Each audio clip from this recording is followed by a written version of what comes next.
Official Google play games দিয়ে emulator ছাড়াই এখন পিসিতে খেলতে পারবেন অ্যান্ড্রয়েড গেমস। আপনার পিসি রেডি থাকলে চলুন সরাসরি দেখে নিই কিভাবে গুগল প্লে গেমস কম্পিউটারে ইনস্টল করবেন। প্রথমে গুগল প্লে গেমস এর অফিসিয়াল ডাউনলোড পেজে যেতে হবে। ইউআরএল লিখুন play.google.com/googleplaygames। সেখান থেকে ডাউনলোড অন পিসিতে ক্লিক করুন। ডাউনলোড করা ইনস্টলার ফাইল চালু করুন। যদি আপনার পিসি মিনিমাম রিকোয়ারমেন্ট মিট না করে, গুগল সাধারণত ইনস্টলেশন এগোতে দেবে না বা ওয়ার্নিং দেখাবে। ইনস্টলেশন চলাকালীন ইন্টারনেট কানেকশন স্টেবল রাখুন, কারণ কিছু ফাইল অনলাইনে ডাউনলোড হতে পারে।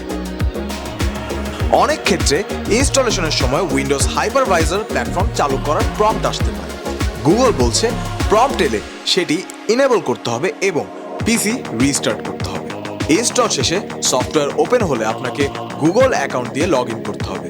এখানে চেষ্টা করবেন আপনার সেই অ্যাকাউন্ট ব্যবহার করতে যেটা আপনি মোবাইল গেম খেলার জন্য সচরাচর ব্যবহার করেন।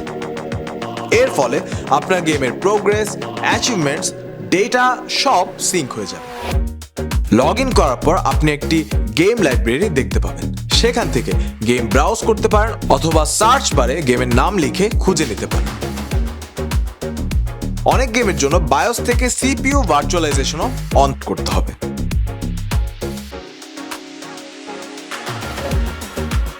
যে গেমটি খেলতে চান সেটিতে ক্লিক করে ইনস্টল বাটন প্রেস করুন। ডাউনলোড শেষ হলে গেমটি অটোমেটিক আপনার লাইব্রেরিতে যুক্ত হবে।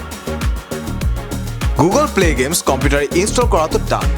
এবার পছন্দের সব অ্যান্ড্রয়েড গেম কি আপনি পিসিতে খেলতে পারবেন? না, এখানে কিছু কথা রয়েছে। এ সম্পর্কে বিস্তারিত জানতে চেক আউট করুন আমাদের নেক্সট ভিডিও এবং এরকম আরো তথ্য নিয়মিত আপডেট পেতে ভিজিট করুন rayas.com/blog।